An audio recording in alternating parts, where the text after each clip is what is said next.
अपने हाथों को उठाओ। Thank you Jesus. खुदा बाप, तेरा पवित्र आत्मा आज लोगों को छुए। तेरा पवित्र आत्मा आज इनसे अजीब और अचंभी रीति के साथ बात करे। तेरा आनंद का आत्मा इनकी जिंदगी को छुए खुदावन। अजीब और अचंभी और बड़ी रीति के साथ इन्हें इस्तेमाल कर खुदावन। अपने हाथों को उठाओ। Thank you Jesus. ऊंची आवाज में कहो, थैंक यू जीसस। तेरा पाक रूह आज मुझे छुए। तेरा पाक रूह आज मुझे अपने गहरे भेदों को जाहिर करे। मेरे ऊपर अपने गहरे भेद जाहिर करके मुझे फलों के लिए तैयार करे। मैंने आपको नहीं चुना, आपने मुझे चुना और ठहराया कि मैं 100 गुना फलों को लेके आ सकूं और मेरे फल बने रहे खुदावन। आपका ये वचन, आपकी ये मर्जी है खुदावन। मेरी प्रार्थना है खुदावन, जितने आज सुने इस बाइबल स्टडी को, इस टीचिंग को, तेरे जीवित नाम में ये फलों को लेके आए। तेरे जीवित नाम में ये फलों को लेके आए खुदावन। तेरा पाक रूह इनकी जिंदगी में बड़े कार्य करे। प्रभु यीशु मसीह के सामर्थी नाम में हम मांगते हैं, आमीन आमीन। अपने हाथों को उठाओ। थैंक यू जीसस बोलते हुए, गैर भाषा में प्रार्थना करते हुए, तारीफ करते अपने हाथों को उठाते हुए कि परमेश्वर का रूह आज बड़े अजीब और अचंभे कार्य वो आपकी जिंदगी में करे। इन जीसस नेम, प्रभु यीशु मसीह के सामर्थी नाम में हम मांगते हैं, आमीन आमीन। कांग्रेचुलेशन आप सबको आज की टीचिंग के लिए। मेरा विश्वास है कि परमेश्वर का रूह आपसे बात करेगा और आप सेम नहीं रहेंगे जब आप रोज इन वचनों को सुनेंगे। मैं परमेश्वर से प्रार्थना कर रहा हूं इस ग्रेस के लिए कि मैं आपको रोज एक ही टाइम पर यह टीचिंग दे सकूं। खासकर सुबह के समय पे मैं आपको ये बाइबल स्टडी रोज दे सकूं, एवरी डे। मैं उस ग्रेस के लिए प्रभु से प्रार्थना कर रहा हूं। मेरा विश्वास है कि परमेश्वर हमारी प्रार्थनाओं को जल्दी ही सुनने वाला है, क्योंकि मेरा विश्वास है कि जो मिरेकल्स, जो साइन, जो वंडर्स अब परमेश्वर जो कर रहा है चर्च में, जो मैं आपसे 1 साल से बोल रहा हूं कि हमारी जो ग्रेस है, परमेश्वर मुझे दिखा रहा है कि ग्रेस बढ़ने वाली है चर्च में और वेरी ह्यूज। हम बहुत परे चले जाएंगे, बहुत आगे चले जाएंगे। तो वो अब प्रोफेटिक वर्ड जो थे वो पूरा होना स्टार्ट हो चुके हैं। याद रखो, दुनिया के लिए प्रार्थना करना हम छोड़ेंगे नहीं। रशिया के लिए, यूक्रेन के लिए मैंने आपको बोल चुका हूं। रशिया यूक्रेन ये वर्ल्ड वार नहीं। रशिया यूक्रेन से वर्ल्ड वार नहीं, ये उसका हिस्सा है, ये उसका स्टार्टिंग हो सकती है, ये उसकी शुरुआत हो सकती है। जो बिब्लिकल प्रोफेटिक वर्ड्स हैं कि उसमें बड़े देश शामिल होंगे, उसमें अमेरिका शामिल होगा, उसमें दूसरे देश शामिल होंगे और एक दूसरे के शरेआम खिलाफ आएंगे और ये परमेश्वर की आगमन से पहले होगा। ये हर चीज परमेश्वर ने पहले से जाहिर की है। ये एक शुरुआत है, ये एक स्टार्टिंग पॉइंट है। कल मैंने जो आपको एक वर्ड दिया था कि एक बिन्यामीन का गोत्र, दैट्स अ बिग थिंग। ये बड़ी ह्यूज थिंग है जो मैंने आपको बोली थी।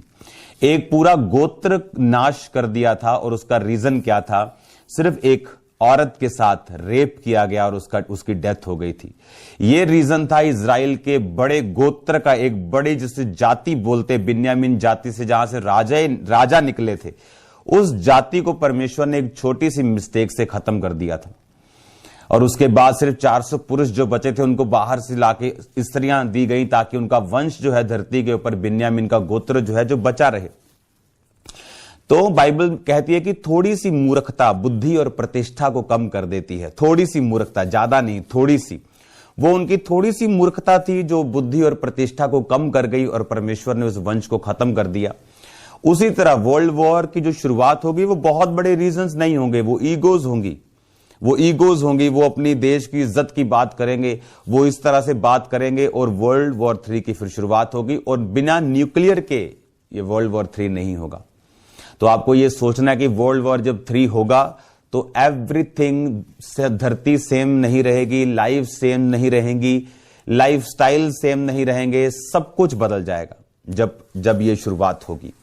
तो उसको हम अपने ध्यान में रखते हैं, उस फोकस में रखते हैं कि हम जानते हैं कि दुनिया उस ओर चल पड़ी है वो अभी शुरुआत नहीं, लेकिन वो चल पड़ी है उस दिशा की ओर जहां से ये बड़े देश न्यूक्लियर वॉर की लड़ाई करने की बात शुरू करेंगे। अभी करेंगे नहीं, लेकिन बात स्टार्ट कर देंगे। और उसके बाद हमें मालूम है, मैं आपको पहले से बता रहा हूं, एंड टाइम्स हैं, टाइम टफ होगा।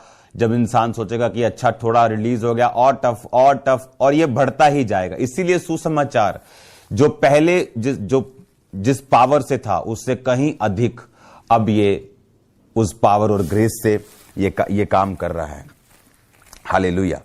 तो आपको ये समझ के रखना है कि परमेश्वर का आगमन नजदीक है, हमें तैयार रहना है।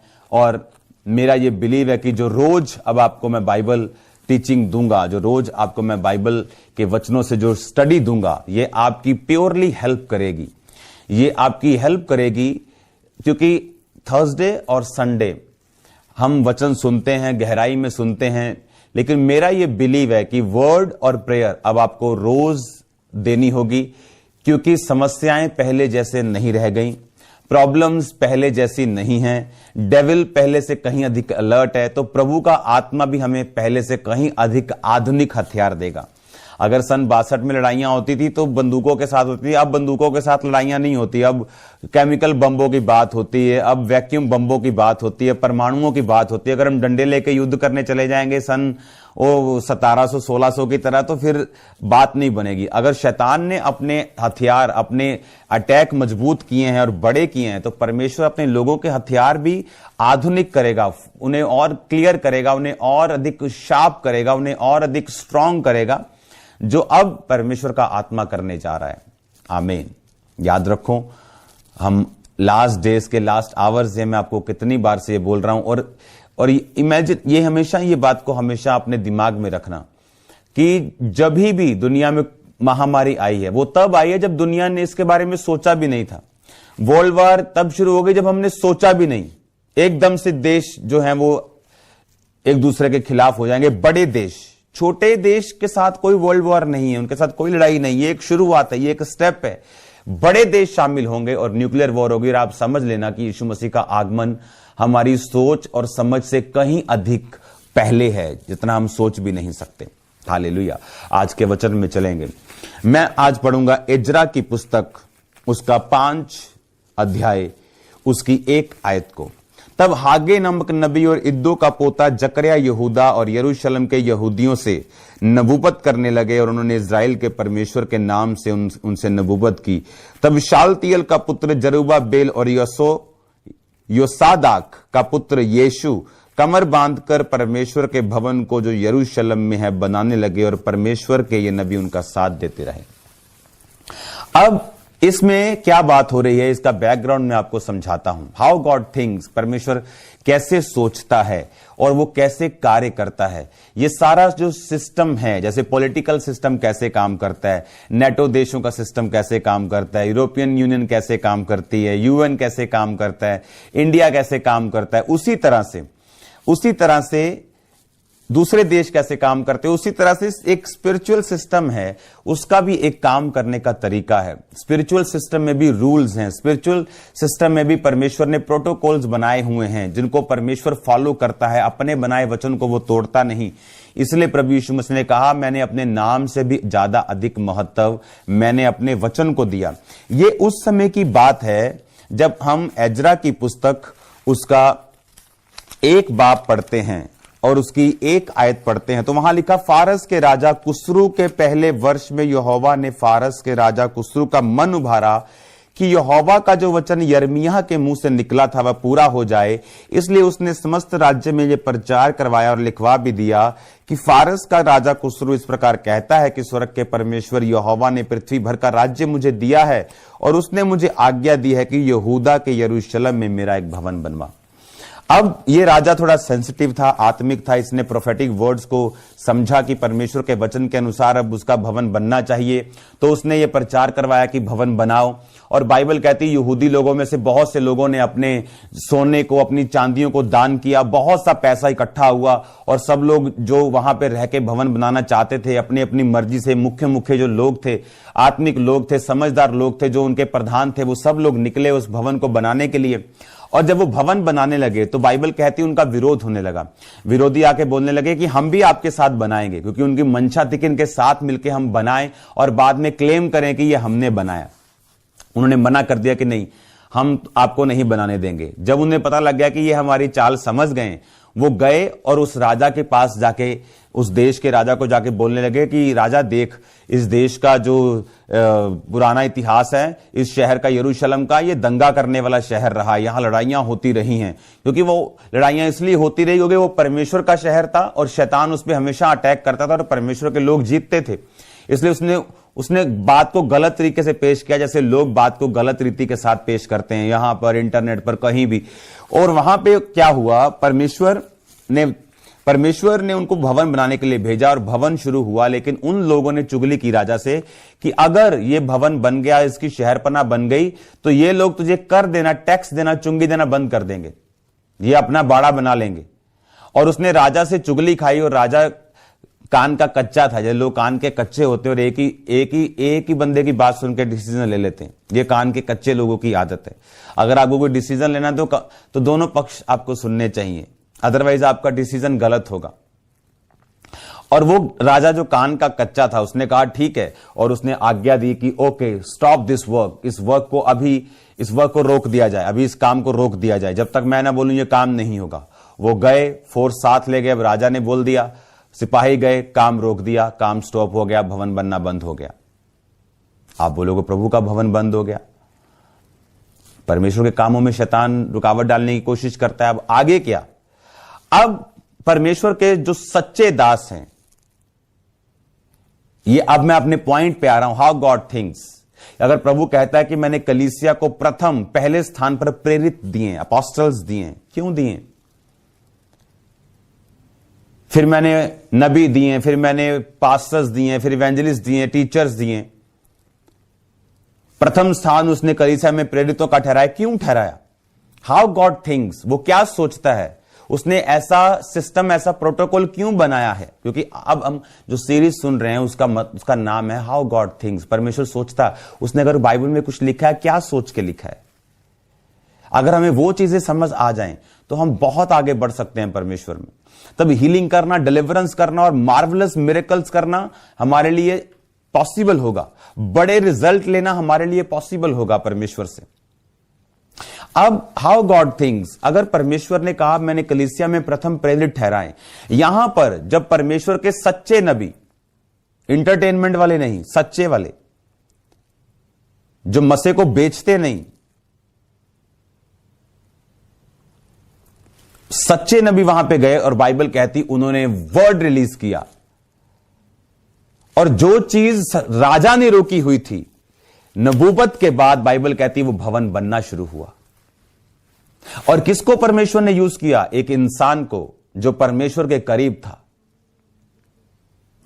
आज परमेश्वर ने कलीसिया में अपने दासों को ठहराया। आप नहीं जानते, उनके वर्ड्स, जो काम टेक्निकली नहीं खुल सकते आपके, लीगली नहीं खुल सकते आपके, परमेश्वर का वचन उन्हें खोलने की ताकत रखता है। जो मेडिकली पॉसिबल नहीं है, वर्ड उन्हें खोलने की ताकत रखता है। हालेलुया। इसलिए परमेश्वर ने ऐसा नहीं कहा कि मैं कलीसिया में अपना आत्मा भेजूंगा और वो मेरी आत्मा के चलाए चलेंगे। परमेश्वर ने कहा मैं कलीसिया में प्रथम प्रेरित, सबसे पहले प्रेरित भेजूंगा। एक प्रेरित की सेवकाई में मुझे दूसरे पास्टर्स को भी गाइड करना रहता है। दूसरे पास्टर्स की मिनिस्ट्री, उनकी पर्सनल लाइफ, कलीसिया की जरूरतें, उनकी आत्मिक जरूरतें, एटमॉस्फेयर को देखना कि शैतान क्या करने की कोशिश कर रहा है। जब मैंने देखा कि शैतान अपने वेपन्स को बढ़ा रहा है, तो परमेश्वर ने कहा फायर प्रेयर को स्टार्ट करना है। यह प्रेरितों का काम होता है, यह अपोस्टलिक अनॉइंटिंग का काम होता है कि पूरे वर्ल्ड की कलीसिया के लिए, पूरे उस एरिया की कलीसिया के लिए एक सिस्टम को इस्टेब्लिश करना और उस सिस्टम को आगे बढ़ाना, और बाकी उसको फॉलो करते जाते हैं। अब यहां पे जो काम लीगली रुका हुआ, बाइबल कहती दूसरी आयत में 5 उसकी 2, तब शालतियल का पुत्र जरुब्बाबेल यहोसादा का पुत्र यीशु कमर बांधकर परमेश्वर के भवन को यरूशलेम में जो है बनाने लगे, और परमेश्वर के वो जन उसका साथ देते रहे। हालेलुया। इमेजिन करो एक वर्क जो राजा ने रोका हुआ, after prophetic word, after prayer, after वो फायर, वो चलने लगा, वो काम स्टार्ट होने लगा।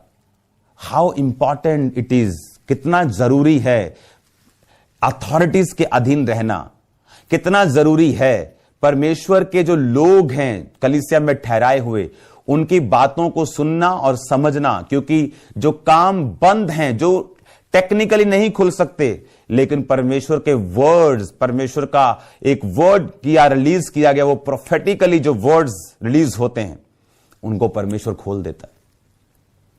इसीलिए परमेश्वर क्या सोचता है, इसलिए उसने सोचकर बोला कि मैंने कलीसिया में प्रथम प्रेरित ठहराए, नबी ठहराए, पास्टर्स ठहराए, टीचर्स ठहराए, इवेंजलिस्ट ठहराए।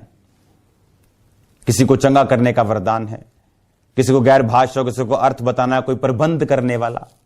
अगर मैं यहां पे हूं तो कोई प्रबंध भी कर रहा है कि आप सुन सकें, वो भी एक गिफ्ट है, वो भी कलीसिया में एक बड़ा गिफ्ट है। वो टेक्निकल टीम बैठी कि आप अच्छी तरह से सुन सके, ये भी एक गिफ्ट है। तो हमें क्या करना है, हमें एक दूसरे के गिफ्ट को समझना है। हाउ गॉड थिंक्स, कि परमेश्वर क्या सोचता है, कि उसने क्यों लोगों को रखा है। हालेलुया। आज लोगों को यह मालूम नहीं कि हमें एक मैन ऑफ गॉड को कैसे बोलना है।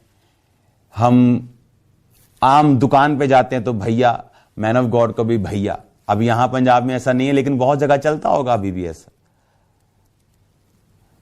बाइबल कहती है दुगने आदर के ये योग्य हैं। हाउ गॉड थिंक्स, मुझे ऐसा ही सोचना है जैसा परमेश्वर सोचता है, क्योंकि अगर मैं ऐसा नहीं सोचूंगा तो मेरी ही डिलीवरेंस में प्रॉब्लम होगी, मेरी ही स्पिरिचुअल लाइफ में प्रॉब्लम होगी, अगर मैं ऐसा नहीं सोचता हूं जैसा परमेश्वर सोचता है।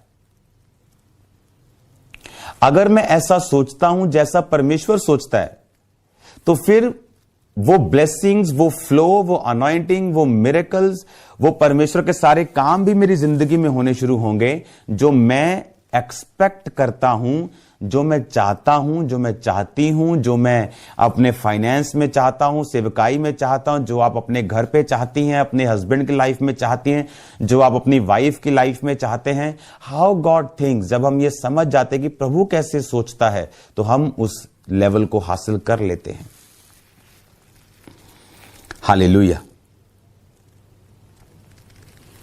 और अगर आप 3, 4, 5 आयत पढ़ें तो बाइबल कहती है वो आए फिर रोकने दोबारा। पर देखो परमेश्वर का काम, कि जब लोगों को मालूम हो गया कि ये भवन दोबारा से बन रहा है, तो राजा से उसकी चर्चा ही नहीं की, किसी ने माइंड से निकाल दिया। परमेश्वर ने 5 आयत में लिखा उसकी चर्चा तो ही नहीं की गई, इसलिए वो रुके नहीं। कैसे परमेश्वर देखो फेवर दे रहा है, कैसे प्रोफेटिकली जो बोला गया, कैसे एक लाइफ में जब परमेश्वर का वचन मसा रिलीज होता है, वो नहीं जो आजकल फेक लोग करते हैं, नाम क्या है, बच्चे कितने, ये सब फेसबुक प्रोफेसीज है। मैं आपको बोल रहा हूं ये एक दिन आप पे साबित हो जाएगा, जाहिर हो जाएगा। ये वो प्रोफेटिक वर्ड है जो आप सोच के नहीं आते, आपने इंटरनेट पे नहीं डाला, आपने फेसबुक पे नहीं डाला,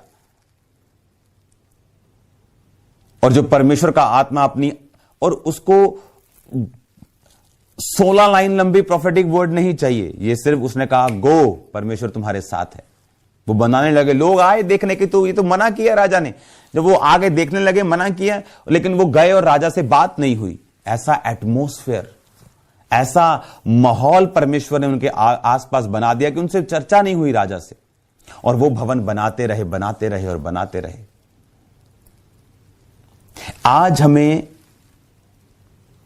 इसीलिए वो लोग जो जीवित चर्चेस के साथ हैं, वो लोग जो परमेश्वर के अनॉइंटेड लोगों के साथ जुड़े होते हैं, वो लोग कहीं अधिक वो काम कर पाते हैं जो दूसरे नहीं कर पाते, और उनके पास वो काम ना करने का वैलिड रीजन भी होता है। दे हैव वैलिड रीजन, उनके पास वैलिड रीजन था कि हम नहीं बना सकते, वी कांट बिल्ड। राजा ने हमें कहा है कि तुम नहीं बनाओगे, वैलिड रीजन, बट उस ग्रेस के साथ जुड़ने से वो रीजन खत्म हो गया, चाहे वो वैलिड था।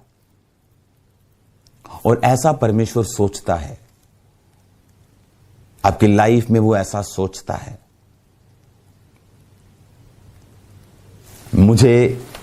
मुझे मालूम है कि इस टीचिंग को जो आप सुन रहे हैं, ये आपके लिए मोस्ट ब्लेस्ड टीचिंग है। क्योंकि लोगों को लगता है कि शायद जो पास्टर्स हैं वो अपने बेनिफिट के लिए बोलते हैं। हमें क्या बेनिफिट? अगर आज मैं वर्ड दे रहा हूं तो आपको बेनिफिट है कि आप इसे सुन रहे हो, क्योंकि मुझे तो ये मालूम है, लेकिन आपको मालूम नहीं। और जब मालूम होता है तो हम उसी तरह से सोचना शुरू करते हैं जैसे परमेश्वर सोचता है। जब हमारी सोच एक हो जाती है, बाइबल कहती है अगर दो जन आपस में सहमत ना हो, क्या वो एक संग परस्पर चलेंगे? नहीं चलेंगे। अगर किसी के दोस्त के साथ उसका कट्टी हो गया तो क्या उसके संग वो चलेगा? नहीं चलेगा, ब्लॉक कर देंगे उसको। उसी तरह से अगर हम परमेश्वर के जैसी सोच नहीं रखते हैं तो क्या हम एक संग चल पाएंगे? जब हम एक संग नहीं है तो परमेश्वर की अगुवाई रुकती है। मेरी सोच एक है इमोशनली सोचना, एक है बिब्लिकली सोचना। जैसे मैंने एक इमोशनली एक सॉन्ग सुना है कि परमेश्वर दिलानू देखदा, वो बीजानू नहीं देखदा, वो की पाया वो नहीं देखदा। ये इमोशनल अच्छा है, पर परमेश्वर कहता मैं विधवा के डाले गई एक अधेले के बराबर दो कोड़ियों को भी वो देखता है। उसने कहा इसने सबसे अधिक डाला क्योंकि इसने अपनी घटी में से डाला है। इमोशनली वो बातें सुनने में अच्छी लगती हैं, बट बिब्लिकली वो बातें सही नहीं है। बिब्लिकली वही राइट है जो बाइबल में लिखा है, और एज ए बिलीवर आपका ये फर्ज है कि आप उसे समझें। समझना कैसे है, ये हमारी ड्यूटी है आपको समझाना। प्रभु से मैं ग्रेस मांग रहा हूं कि मॉर्निंग के टाइम में आपको ये वर्ड दूंगा, आपके घर से निकलने से पहले, मतलब आपके घर को काम पे जाने से पहले मैं आपको ये वचन रोज दूंगा कि आप जब अपने घर से निकलें आप वर्ड से फिल होके जाएं। आप जब घर पे वापस काम करने के बाद वापस आएं, उसके बाद आप फायर प्रेयर के नीचे रहें। और मेरा पूरा बिलीव है कि इस तरह की प्रेरितों के काम वाली कलीसिया जो बनी है, अब ये आपको सेम नहीं रहने देगी। आप सेम नहीं, पास्टर्स के मैसेजेस आ रहे, आज पास्टर्स की टेस्टिमनीज आ रही, उनकी जिंदगी में बड़े काम हो रहे हैं प्रेयर माउंटेन की प्रार्थना के द्वारा। उनके मिनिस्ट्रीज में बदलाव आ रहे हैं, फायर में बदलाव आ रहे हैं, अनॉइंटिंग में बदलाव आ रहे हैं, उनके सिस्टम में बदलाव आ रहे हैं। और अभी तो बहुत सी चीजें हैं जो पवित्र आत्मा ने मुझे बताई, और मैं सोच रहा हूं कि एकदम से मैं कैसे जाहिर कर दूं सब कुछ। अब मैं उसको डे बाय डे खोल रहा हूं। मैं क्या देख रहा हूं, मजा आ रहा है, अब मजा आ रहा है। परमेश्वर का आत्मा जिस रीति के साथ हमारी लाइफ में अब काम कर रहा है, आपकी जिंदगी में वो काम कर रहा है, वो सब कुछ आपके लिए हो रहा है, आपकी ब्लेसिंग के लिए हो रहा है। आने वाले समय के लिए आप तैयार रहें, क्योंकि वो कलीसिया जिसमें ना कलंक है, ना झुर्री है, ना दाग है, परमेश्वर उस कलीसिया को लेने के लिए आ रहा है। हालेलुया। वो इस चर्च में मिरेकल्स भी दे रहा है, मुर्दों को जिंदा भी कर रहा है, हॉस्पिटल में लोगों को हीलिंग दे रहा है, प्रेयर लाइन में हीलिंग दे रहा है, मास प्रेयर में हीलिंग दे रहा है, रोज फायर प्रेयर में हीलिंग दे रहा है। लेकिन वर्ड भी जो इक्वली इंपॉर्टेंट है, एक नंबर ऊपर है, जो आप संडे सुनते हो, संडे में अभी आपको पूरा डिटेल में अभी मैं समझाता हूं, क्योंकि वो आराम से मैं चल के नहीं, आपको इतने वचन मुझे आराम से डिटेल में आपको समझाना है कि वर्ड क्या है हमारी लाइफ में, उसकी अहमियत क्या है। रात के लिए तैयार रहो प्रेयर माउंटेन की फायर प्रेयर के लिए। आज बड़े काम होने वाले हैं, मैं आपको प्रोफेटिक वर्ड दे रहा हूं, बड़े काम होने वाले। जो नहीं खुला लीगली वो खुलेगा यीशु मसीह का। आप देखोगे यीशु मसीह के नाम में, और मुझे टेस्टिमनी भेजोगे। आप इनवाइट करो लोगों को, इनवाइट करो शाम के लिए, बीमारों को, दुष्ट आत्मा वालों को, लीगली जो क्लोज हो चुके हैं, जो फंस चुके हैं, वैलिड रीजन चाहे हो, परमेश्वर निकालेगा आज शाम की प्रार्थना में उन्हें। हालेलुया। और कल फिर मिलेंगे टीचिंग में, कल फिर मिलेंगे रात की मेजर मीटिंग में, थर्सडे मीटिंग नाइट क्रूसेड में खुदावंद का आत्मा लंगड़ों को चलाने वाला और अंधों को नैन देने वाला और बंधुओं को छुड़ाने वाला, रोगियों को चंगा करने वाला और सेव करने वाला, और बैप्टाइज्ड होंगे लोग हजारों हजार। तो तैयार रहो आज शाम की प्रार्थना और कल की टीचिंग और उसके बाद कल की रात की मेजर मीटिंग के लिए, क्योंकि उस मीटिंग में आपने जो सुना होता है, आपने जो रिसीव किया होता है, प्रैक्टिकली आप उस मीटिंग में लेके जाते हैं परमेश्वर से। God bless you all. प्रभु आपको ब्लेस करे। अपने हाथों को उठाओ, अपनी आंखों को बंद करो, मेरे साथ प्रार्थना करेंगे। सर्वशक्तिमान पिता, तेरी ये टीचिंग, तेरी ये बाइबल स्टडी जो रोज खुदावंद इनके पास पहुंचे, इनकी जिंदगियों में बड़े कार्य करे। इनके दिल दिमाग पे तेरी टीचिंग, तेरे गहरे भेद इस तरह से छा जाएं खुदावंद, क्योंकि बाइबल कहती बिना ज्ञान मेरी प्रजा नाश होती। खुदावंद ऐसी एक भी जन इस चर्च में, इस मिनिस्ट्री में, इस ग्रेस के साथ जुड़ा हुआ ना हो जो तेरा ज्ञान न रखता हो, और गहरा ज्ञान खुदावंद, डीप ज्ञान खुदावंद खुदा। हम स्पिरिचुअली खुदावंद खुदा अनपढ़ों की तरह नहीं खुदावंद, स्पिरिचुअली हम पढ़े लिखों की तरह हो।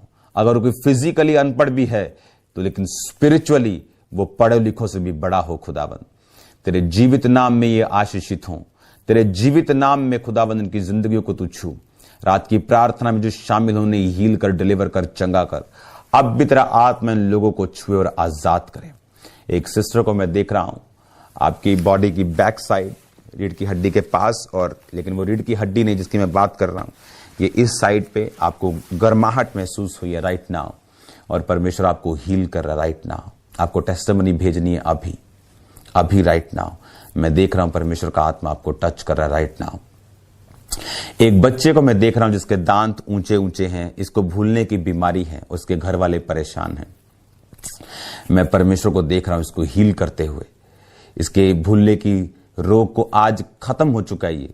अब इस पे प्रेशर मत डालना, क्योंकि डे बाय डे आप इसमें इंप्रूवमेंट देखोगे, क्योंकि वो सब चीजें जो बनी नहीं वो आज से बननी शुरू होंगी। ये कर्ज खत्म हो चुका है। Thank you Jesus. खुदावंद तेरा रूह कार्य करे। रात की प्रार्थना को तेरे हाथों में सौंपते, बड़े काम हो फायर प्रेम में खुदावंद, शैतान की योजनाएं जले, तेरा पाक रूह कार्य करे। प्रभु यीशु मसीह के सामर्थी नाम में हम मांगते हैं, आमीन आमीन। कल मिलेंगे। God bless you all. परमेश्वर आपके साथ हो। आमीन।